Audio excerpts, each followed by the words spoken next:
ধুলে আমার কামালকে দেখি জিজ্ঞেস করছে হাতে বাবা জিন আছে জিন আছে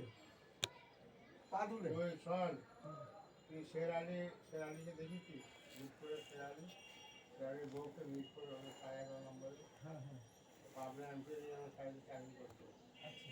দেখেছি শের আলীর বউ একদম পাঞ্জাবি মেয়ে মতো নাক এরকম লম্বা ফর্সা দিকে পান খেতে তারপরে দিনাদের লাশ নিয়ে যাচ্ছে তো ঘরে কাজ দিয়ে একটা দিন মানুষ থেকে এসে হ্যাঁ মা তুমি একটুখানি ভিতরে চলে যাও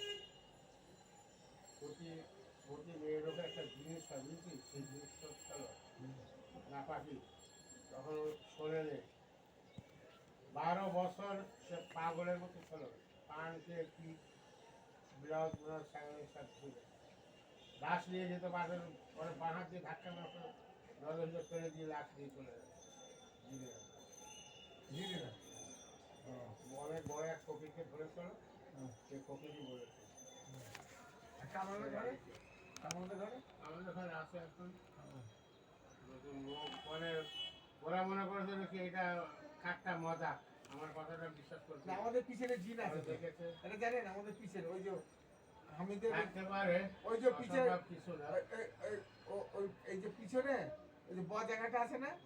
যে হামিদ যেন বেরিয়েছে একটা ঘর ওরা তো বুড়ির ঘর ছিল জোর করে বেরিয়েছে